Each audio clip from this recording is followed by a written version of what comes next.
artista não tem salário, artista não tem 13º, artista não tem férias, artista, a maioria não vai ter aposentadoria. É uma categoria, né, que é movida por paixão.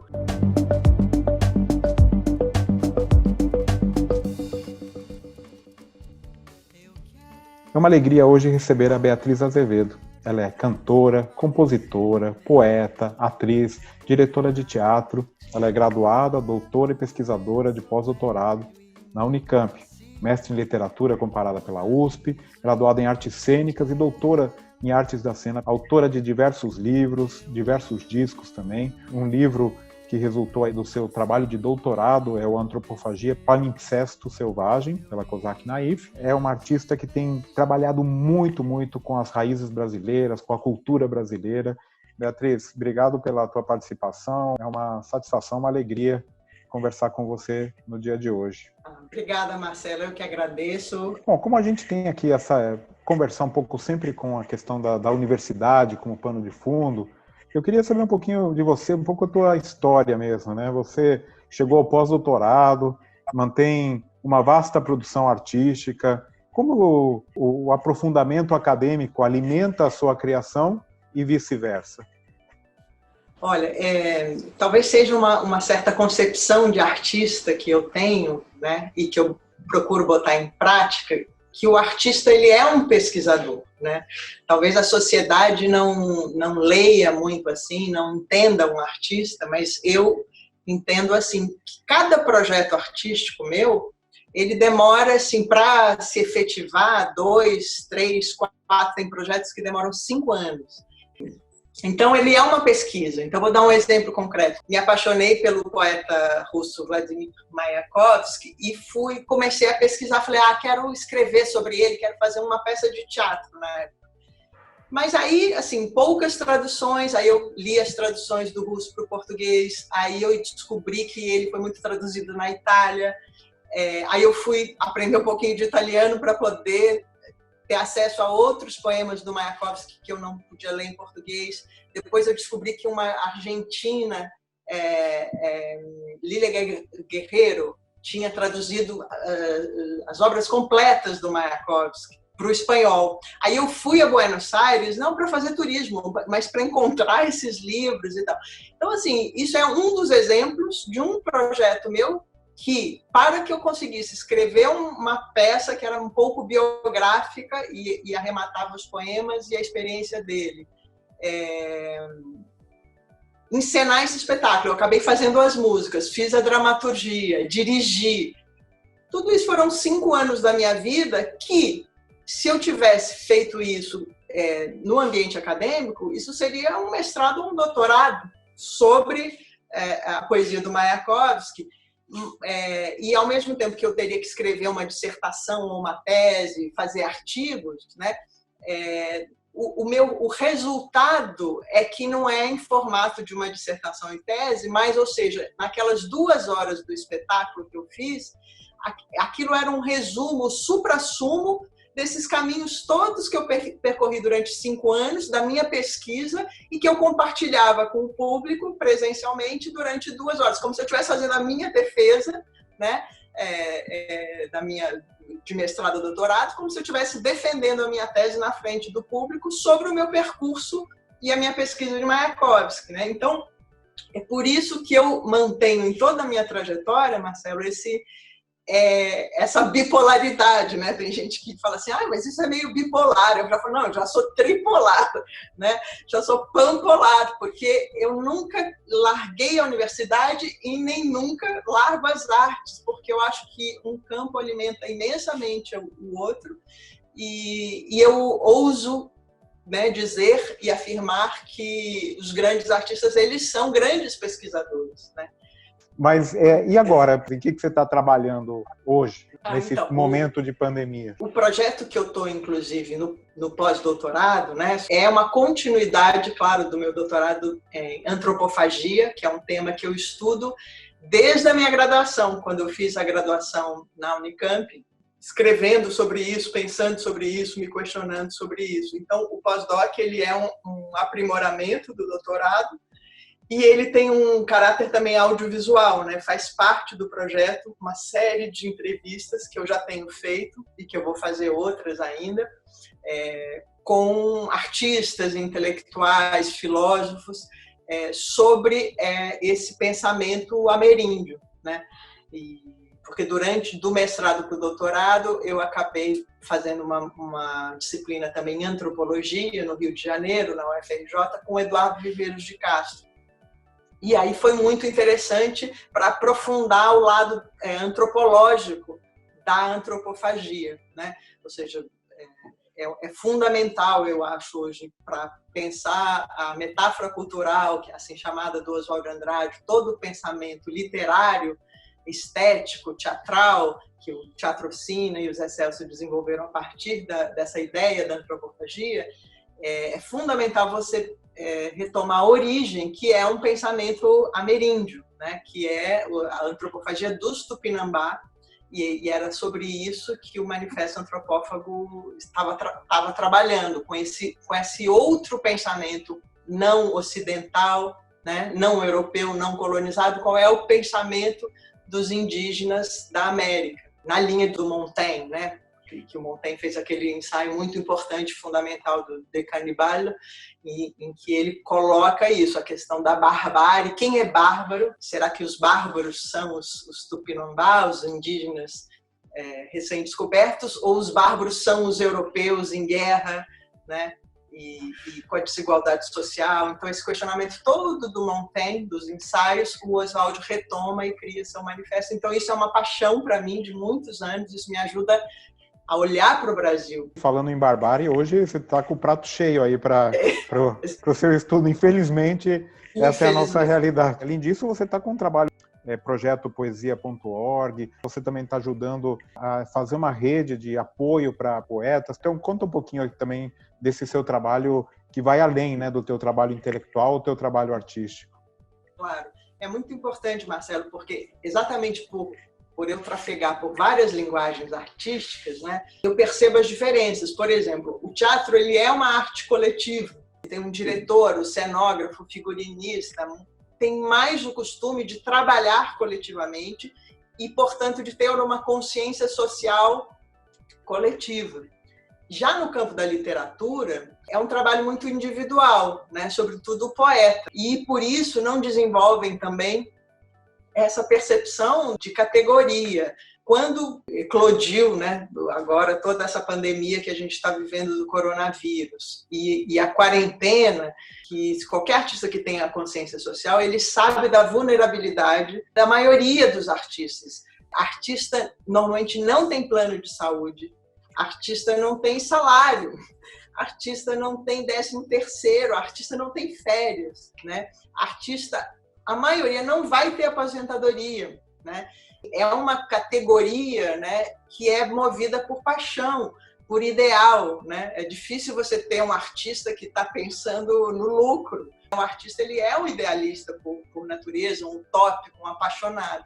Porque senão, se artistas a gente tivesse bom senso, no Brasil a gente não seria artista. Ser artista no Brasil é se jogar no abismo, de olhos fechados, porque o Estado não te protege em nada, não cuida de você. Quase como um professor, aliás, né? Exatamente. Só que a academia, mesmo com todas as perseguições, as universidades, ultimamente, os cortes, ainda é uma estrutura. E aí, ou seja, com todo esse pensamento, eu olhei para os poetas, que são meus amigos, e que sou eu mesma também uma poeta. Então eu falei, bom, se eu não estivesse na academia, nesse momento, né, estaria muito pior do que eu estou. E eu vi que tem grandes poetas, né, na velhice já, sem amparo nenhum. Falando do projeto poesia.org, que foi fundado por mim e pelo Sérgio Com, que também é poeta e editor, nós nos unimos para criar esse projeto, fazer uma vaquinha e criamos um conselho. Aí esse momento foi muito bonito, porque a gente fez uma eleição entre mais de 1000 poetas do Brasil inteiro, essa rede que você falou que a gente está formando, e foram eleitos várias poetas e vários poetas, entre eles o Chico Buarque, a Conceição Evaristo, e uma delas foi a Olga Savary. foi uma mulher muito importante por traduzir haikais, pioneira assim, da poesia feminina, até da poesia erótica. E eu tive que ligar para a casa dela para convidá-la, filmar o auge da pandemia. E ela, com 85 anos de idade, tossindo, aí ela estava com uma voz muito fraca, aí eu comecei a contar do projeto, ela falou, ai, Beatriz, eu não tô conseguindo entender muito, porque eu estou muito fraca. Eu falei, você está com Covid? Você já foi no médico, Olga? A gente pode te levar no médico? E ela disse, não, é que faz uma semana que eu só estou comendo bananas. E fiquei tão, assim, abalada, sabe? É tipo você ligar para o Carlos Drummond de Andrade, para Cecília Meirelles, ligar para Clarice Lispector, que você admira a literatura, que são pessoas que têm 40, 50 livros publicados, traduziram assim, dezenas de autores que você leu quando você tinha 15 anos, aí você liga para essa pessoa que para você é um monumento da literatura, e essa pessoa não tem comida. Então, assim, o Brasil é um país muito cruel com toda a população, mas com seus artistas, né, que criam a imagem do que é o Brasil, toda a subjetividade de um país, toda a emoção de um país, né, patrimônio cultural, e é isso, eles morrem na miséria. E no outro dia eu me vi com máscaras, tendo que ir ao supermercado, fazer uma compra de alimentos básicos para uma senhora, né, de idade avançada e levar na casa dela. E aí ela deu um depoimento belíssimo e ficou muito feliz de ter sido lembrada para o conselho, aceitou ser do conselho e a família foi avisada, todo mundo da situação dela, e ela faleceu uma semana depois. Então, assim, depois disso, eu digo para todos os meus amigos, qualquer vaquinha que você puder colaborar, colabore, porque você pode estar...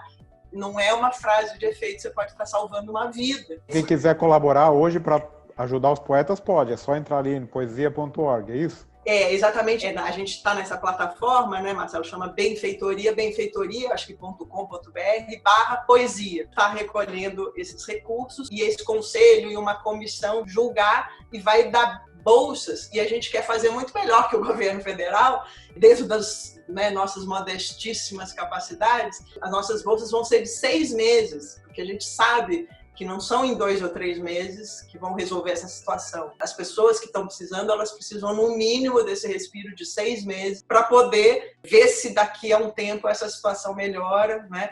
E se tudo no Brasil melhora, para a gente sair desse buraco negro que a gente está. Eu te pedi umas fotos aí da época da graduação, para lembrar os velhos tempos, de arqueologia acadêmica, né? Então... Conta um pouquinho aí das fotos que você nos enviou. Tem várias fotos, Marcelo, que eu mandei, que são dentro do que a gente chamava de barracão de teatro, que é lá das artes cênicas. Aquele grupo grande, tem um bolo de aniversário, foi o aniversário de alguém, e o professor dessa disciplina era o Luiz Otávio Bournier. Morreu muito jovem. Criou o Lume. Exatamente, o Lume. Tem uma lembrança ótima e uma relação muito emocional com ele, porque ele era meio meu primo, de alguma forma.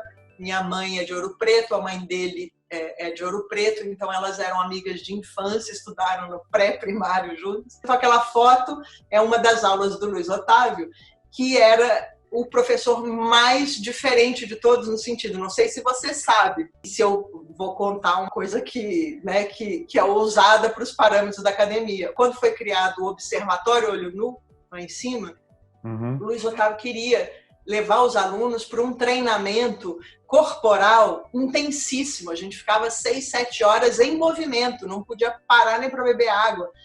O lance dele era chegar na exaustão física. Depois de você exaurido fisicamente, você passaria a ter uma expressividade muito mais espontânea, livre e sem o controle da razão, né? Então ele queria chegar nesse ponto. Sabe que horas que começava a aula do Luiz Otávio? Às 4 da manhã, da madrugada. Ia ter aula, o departamento estava fechado, não tinha funcionário para abrir nada. A gente começava a aula lá às 4 da manhã no Observatório Olho Nu. Então, essa foto é um desses dias de exaustão. Hoje seria absolutamente proibido, politicamente incorreto. Incorretíssimo. Já foi. Mas... E a outra foto é o oposto, uma aula ali com a Fernanda Montenegro, né? Se não me engano. Exatamente. A Fernanda Montenegro deu uma espécie de uma aula magna, né? Você pode imaginar, né? Todo mundo ali com 18 anos, 19 anos, você ter uma das maiores atrizes do Brasil, nem respirava para eu não perder qualquer coisa que aquela mulher tenha dito. E eu lembro até hoje coisas que ela me ensinou naquele dia. Conta um pouquinho, então, agora dessas outras fotos que você mandou. Aí já são estágios mais avançados na sua vida acadêmica. Isso. Tem um outro professor que foi muito marcante, o Adilson Barros. Ele fez cinema, fez aquele filme Marvada Carne, com a Fernanda Torres. Parece mais de me experimentar nas provas mesmo, né? Na hora que nós já casamos e agora não tem mais jeito. Eu acho que agora nós já podíamos fazer aquela tarde da festança, não? É carnear o boi. E eu fiquei muito feliz, porque logo que eu me formei, eu comecei a escrever, dirigir, atuar, e eu fiz um espetáculo em que o Adilson pediu um papel para mim. E eu nunca chamava um ator como o Adilson Barros, por exemplo, porque ele era meu professor, porque ele tinha prêmio no cinema nacional, né? Eu não chamava por timidez, né? Então aí eu acho muito legal essa outra foto, porque tem a Magali Bife, que é uma grande atriz de teatro em São Paulo, o Adilson Barros, eu e o Petrônio. Foi aluno da Unicamp também, ele era da primeira turma, né? Ele era mais velho, e o nosso professor, sabe, atuando de igual para igual. Então a Unicamp me deu muitas coisas, como uma aula com a Fernanda Montenegro, poder ser aluna do Adilson e depois dirigi-lo no teatro e ser colega de cena. E essas últimas fotos que você mandou já são mais recentes, é isso? Tem uma foto quando eu fui para Nova York, depois que eu concluí a Unicamp, aí eu ganhei uma outra bolsa, fui estudar um ano em Barcelona, depois fui para Paris e depois fiquei 5 anos em Nova York. Tem lá uma foto eu na porta do Teatro La Mama, da Ellen Stewart, que era para mim também um mito, assim, né? Uma diretora negra norte-americana fundamental desse teatro de pesquisa nos Estados Unidos e que tem em Nova York um teatro, um prédio inteiro. Então sou eu ali, recém-formada, feliz. Depois tem, por exemplo, uma coisa mais recente, que é dos últimos anos, uma foto com o David Byrne. Quando eu era adolescente, eu ouvia os Talking Heads, né? Então aquilo era uma banda pop internacional inatingível, né? Na minha cabeça, ali em Campinas. Nunca! How did I get here?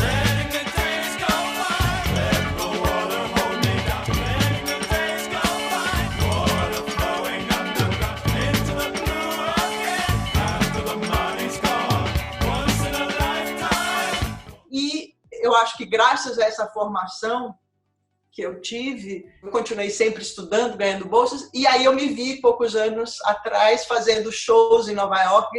O penúltimo disco eu gravei ao vivo no Lincoln Center em Nova York, e o David Byrne vem me assistir, né? Ele vem de bicicleta, né? Então o que era o Zeus do Olimpo para mim. Então eu falei, nossa, que maravilha, né? Quando você pode imaginar que no Brasil, vamos dizer assim, você está fazendo uma apresentação e o Roberto Carlos, né, vem de bicicleta, põe o cadeado para assistir você, né? É uma coisa assim que não passa pela cabeça que você vai viver cenas como essa, né? Mas é possível. Essa capacidade do conhecimento, do saber, da arte, da cultura, gera para você uma perspectiva sem limitação, sem fronteiras, né? Você começa, inclusive, a poder abrir campos inimagináveis para uma adolescente pré-vestibular. Eu nunca podia imaginar que essas coisas iriam acontecer na minha vida, né? Muito legal. Já para ir finalizando, vamos fazer um pequeno ping-pong, tá? Uhum. Eu não quero também agora te deixar numa saia justa, mas se quiser pode cantar até um trechinho, né, da música. Qual que é o teu compositor favorito? Ai, que difícil, né? Ter que escolher um, assim. Por isso que eu falei que não foi para não te deixar em saia justa. São vários, né? Porque a música popular brasileira é riquíssima. Mas eu diria, assim, o centro das minhas influências, da minha admiração, e hoje em dia eu gosto de uma certa proximidade, então é para mim maravilhoso, são dois. É o Chico Buarque, que está na mesma gravadora que eu, que é Biscoito Fino. Ele grava no mesmo estúdio que eu gravo e é um gênio, eu acho, da literatura e da música. E o Caetano Veloso, e é um compositor também incrível, um grande poeta também, melodista, né? E aí eu tenho a alegria também de ele já ter vindo assistir show meu, e o filho dele é meu parceiro, o Moreno Veloso. Então, são os meus compositores assim de cabeceira que eu escuto todo dia. E qual que é a tua melhor lembrança da graduação? Essa característica de artes cênicas, que você, além de ter as aulas, que todo mundo na universidade tem, você tem os ensaios. Então, eu acho que a gente era o único grupo de alunos que não queria ir embora para casa, né? Todo mundo assim, quero que a aula acabe para fazer não sei o quê. A gente nunca queria que a aula acabasse, a gente estendia o horário das aulas e a gente ficava no departamento. Porque as aulas de teatro, na minha época, eram no período da tarde. A gente chegava de manhã, fazia essas aulas malucas com o Luiz Otávio Burnia desde as 4 da manhã, aí já tomava um banho, comia qualquer coisa, aí tinha aula de 1 às 5, de 1 às 6, e a gente ficava com o grupo até 10, 11 da noite ensaiando as cenas que a gente ia mostrar para o outro professor no outro dia da aula. Então, assim, eram realmente 24 horas de teatro, né? Uma formação incrível, assim, e de corpo e alma. Só para você não achar que é uma frase de efeito, que eu estou poetizando a minha experiência no Unicamp, eu não lembro que ano, teve uma greve, toda a universidade ficou 2 meses sem aula, alguma coisa assim. A greve acabou e foram resolver como é que ia ser. Então, vários departamentos, e eu acho que a reitoria disse, bom, todos os alunos fazem um trabalho, fazem uma prova, tem 1 semana a mais, resume aquele conteúdo que foi perdido dos 2 meses e vamos concluir esse semestre. Você acredita que no teatro, aí eu que vou me expor, mas acho que eu fui a líder revolucionária disso, eu criei um movimento chamado Nas Coxas Não.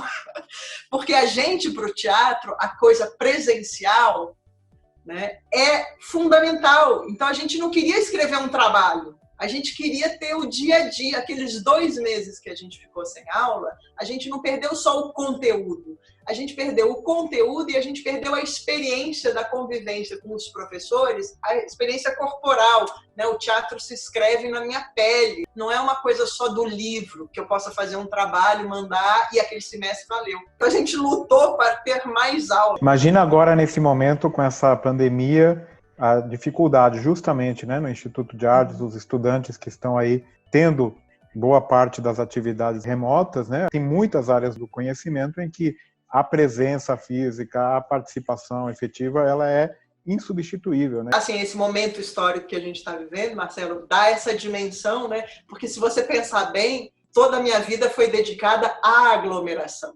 Então eu sou especialista em aglomeração e balbúrdia, né? E a pior lembrança da graduação, qual seria? Aí não é exatamente da graduação, mas eu estava durante a graduação, que é o seguinte, com essa intensidade apaixonada do artista, a gente tinha todas essas aulas, a gente ficava até de noite e a gente estreou um espetáculo em São Paulo, na capital. Então, a gente ficava, sei lá, quinta, sexta, sábado, domingo em São Paulo, até de noite, porque teatro normalmente acontece de noite, e eu voltava, né, para Campinas para ter as aulas, tal. E numa dessas idas e vindas, e algumas noites já mal dormidas, né? Ou seja, essa intensidade da juventude também, voltando para Campinas, meio-dia, na estrada, o carro que eu estava, que era até de um amigo, não abria os vidros e estava aquele calor. Eu acho que aquilo fez uma sauna, tipo, desmaiei, adormeci guiando o carro, voltando para a aula. O carro capotou na estrada. Quase morri, assim. Graças a Deus não tive sequela. Só maluquice, mas a maluquice já veio no DNA. Mas, ou seja, é uma lembrança trágica, porque eu me vi realmente cara a cara com a morte. Quando eu estava capotando no carro, acho que meu joelho bateu e ligou o rádio. E eu lembro, assim, dessa sensação de estar, né, de ponta cabeça dizendo, tô morrendo, né? Morri. A música que começou a tocar no rádio, exatamente foi Morreu na Contramão, atrapalhando o tráfego. Por isso que você gosta do Chico. Aí marcou a minha existência. Aí chegou logo as ambulâncias, né, o socorro da própria estrada. E quando eles chegaram, eu estava, né, de ponta cabeça, tinha batido a cabeça no coisa, mas eu estava rindo. Mas eu estava rindo que eu pensei, essa é a música que tocam no céu quando você morre por capotamento, né? Morreu na contramão. Então eu estava rindo dessa situação, gente, no céu toca essa música, né? E você que já teve a oportunidade de visitar várias universidades, vários lugares, qual que é o teu campus dos sonhos? Onde você gostaria de ficar um tempo? Uns anos atrás eu fui chamada para dar uma aula sobre antropofagia na Tulane University, que é em New Orleans. E eu amei, achei super interessante, porque mistura a cultura americana com a cultura francesa. Eles têm uma cultura muito interessante em New Orleans. E amei o campus de Tulane, porque é muito bonito, também arborizado. Então, é um lugar que eu acho que eu gostaria de ir. E eu gosto muito das universidades americanas, como eu morei em Nova York, estudei lá na Mannes College. Eu gosto da NYU, Princeton, Harvard, todas essas. E especialmente pela coisa da cultura das bibliotecas. Que morando em Nova York, o que eu adorava é que lá tem a New York Public Library, mas tem os branches, ou seja, cada bairro, né, a cada 5 quarteirões, você tem uma outra biblioteca, só que elas são todas interligadas, e eu lembro de pedir uma coisa que não tinha na do meu bairro, do East Village, e mandavam vir do Bronx, e no outro dia chegava, era uma espécie de um Netflix, assim, do conhecimento, e também essa concepção que aqui no Brasil, não sei se já está disseminado, mas as bibliotecas americanas, das universidades, elas não têm só livros e documentos, né? Elas têm o audiovisual, né? É muito presente. Então, você vai lá e você vê o Bertolt Brecht, que eu estudei no livro Teatro Alemão, você vai lá e vê um vídeo, ele dirigindo no Berliner Ensemble. Na nossa área, você precisa de uma biblioteca pictórica e audiovisual. Então, eu acho muito que legal, isso é uma coisa que eu gostaria que o Brasil tivesse. Para finalizar o ping-pong aqui, alguma habilidade sua que nunca estará no currículo Lattes? Posso dizer duas? Uma, esse papel que eu já fiz muito na minha vida, que é de ser essa ponte, né? Tanto entre uma geração mais antiga e uma geração mais nova, né? Quanto entre culturas. Eu acho que eu faço bem esse meio de campo que no candomblé atribuem ao Exu, que ele é o orixá das encruzilhadas, sabe? Eu acho que eu estou sempre na encruza, porque eu tive essa característica de muito estar na Unicamp com os meus contemporâneos que tinham 18 e 19 anos, e de repente eu estava no teatro conectada com o Zé Celso, que já tinha 60 e tantos, e com a Maria Alice Vergueiro, e com o Fernando Peixoto. Então, assim, os jovenzinhos tinham um pouco de preconceito. Falavam, o Zé Celso, ele é muito louco, ele é maluco, teatro oficina, do pessoal da década de 60. E eu era super ligada nessa geração e via o quão sábios eles eram. Também eu levei muitos colegas meus, jovens, para o teatro oficina e viraram atores profissionais e estão trabalhando. E eu fiz isso também na poesia com a Hilda. Eu conheci a Hilda Hilst, eu tinha 13 anos. E os meus colegas todos, da minha idade, da minha geração, nunca tinham ouvido falar na Hilda, porque naquela época a Hilda publicava 100 exemplares de um livro por uma editora mínima, oculta, que ninguém conhecia. E fiz essa ponte com a minha geração. Voltava para os meus colegas da minha geração e falava, gente, olha esse texto da Hilda Hilst, vocês já leram isso? Isso aqui é magnífico. Você, em inglês, seria networker, né? Não sei se existe essa palavra. Exatamente. Mas você falou que ia mencionar 2 características. Qual que é a segunda? A segunda é ser PhD em corda bamba. Minha família mudou muito de cidade, de casa, de estado. Depois eu mudei muito de país, né? Fui morar em vários lugares. Então eu sempre tenho que me adaptar. Eu não tenho outra opção, né? Quando eu cheguei em Nova York, meu inglês era muito ruim. E eu tive que, né? Tipo, o David Byrne tá vindo para assistir meu show. Eu vou ter que conversar com o líder do Talking Heads, entendeu? Mesmo que eu não tenha o inglês. Então essa capacidade de viver na corda bamba, mas eu sempre consigo me equilibrar, né, e tentar fazer essas pontes. Efeito camaleão também, né? Não sei se você lembra daquele filme do Woody Allen, o Zelig. Quem era este Leonard Zelig que provocava reações tão diferentes por toda parte? Sabia-se que era filho de um ator judeu chamado Morris Zelig, cuja atuação numa encenação ortodoxa de Sonho de uma Noite de Verão tinha sido recebida com frieza. Ai, que boa lembrança, Marcelo. Esse é um dos meus filmes preferidos, assim. Porque é genial, Zé. Bom, e agora, para finalizar mesmo, eu queria que você indicasse 1 ou 2, ou alguns livros que você gostaria de recomendar aqui para o nosso público. Alguma coisa que você está lendo, alguma coisa que você gosta muito. Fora os teus que a gente já vai recomendar naturalmente. Oba. Obrigada. Bom, você sempre me faz perguntas difíceis, porque escolher um, né, é super difícil. Eu vou falar alguns. A Queda do Céu, acho que é um livro fundamental, contemporâneo, do David Copenhague e o Bruce Albert, que é um antropólogo francês. Aí eu vou recomendar, até peguei aqui, esse livro é incrível que eu estou lendo agora, chama Writing by Ear, e ele fala de Clarice Lispector sobre a perspectiva do som. E é da Marília Librandi, que é uma pesquisadora brasileira que já teve em Stanford e agora está em Princeton. Então é um livro super interessante. A Clarice relida pelo som. Aí tem a professora Eliane Robert Moraes, que é professora de literatura brasileira na USP. Eu vou falar de 3 livros dela, porque eu acho que os 3 eles estão muito conectados, né? Esse aqui é uma antologia da poesia erótica brasileira. Esse aqui é O Corpo Impossível e esse aqui é O Corpo Descoberto. Então, num ela aborda os contos, no outro as poesias e na outra a presença do corpo na literatura. Então, eu adoro a Eliane Robert Moraes. E os últimos, tríade aqui, que é uma coisa, também eu vou fazer uma pequena observação, Marcelo, que acho que tem tudo a ver com a nossa conversa hoje, esse fruto híbrido, né? Ou seja, que eu não sou nem 100% acadêmica, nem 100% artista. Qual é a dosagem dessa alquimia entre ser pesquisador e ser artista? Está na academia e está no mundo da cultura, né? Eu sinto que o que seria mais importante, que eu trabalho nessa direção, para a gente perder os preconceitos de ambos os lados. Como eu te contei no começo, alguns artistas têm preconceito com a academia, alguns acadêmicos têm preconceito com os artistas. Então, tem uma pensadora brasileira, contemporânea, ela está escrevendo já há uns 10, 15 anos livros incríveis e ela radiografou o momento político que a gente está vivendo hoje no Brasil. Ela fala disso há 20 anos, mas as pessoas não ouviram, eu acho, por isso que a gente chegou nisso.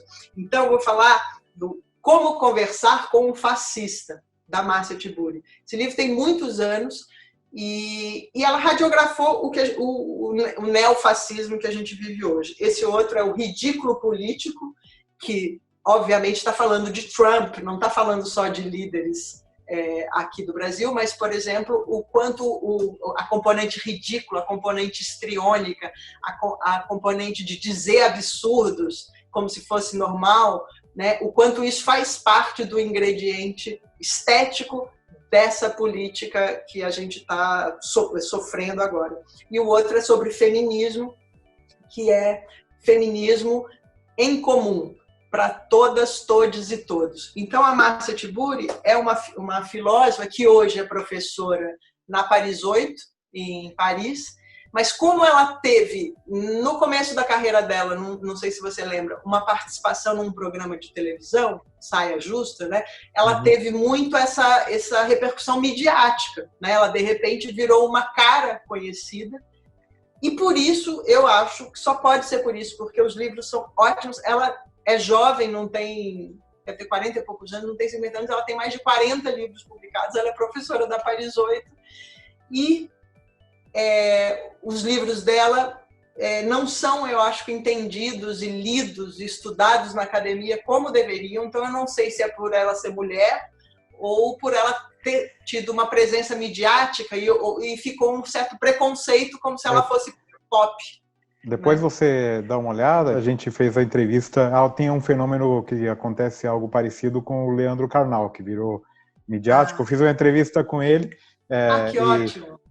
Justamente a gente discutiu um pouco essa questão, como a academia vê com maus olhos, né, uma pessoa que busca uma aproximação maior com o público mais geral, né? Isso é muito mal visto em geral pelos acadêmicos, que consideram como um acadêmico, né, de segunda classe. Isso é algo que infelizmente é comum não só na literatura, na filosofia, nas humanidades, mas na ciência a mesma coisa, com os divulgadores da ciência, é um fenômeno que infelizmente acontece muito. Muito bem, obrigado, Beatriz. Acho que fizemos uma excelente conversa, eu gostei muito. Eu que agradeço, Marcelo. Eu quero agradecer o espaço, a oportunidade de você ter, né, lembrado, me convidado. E eu quero dizer, eu sou sua fã, eu tenho admiração por você. Quando o Ministério da Educação começou a cortar as bolsas todas, né, e você teve uma ação rápida, firme, e você disse, não, na Unicamp a reitoria vai suprir, né, a gente não vai deixar ninguém passando. Então, assim, você foi assertivo na hora certa. Tenho maior admiração e respeito por você, por todos, né, fora Obrigado. Só acadêmico, mas por tudo isso. Obrigado, viu? Obrigado. Obrigada a você.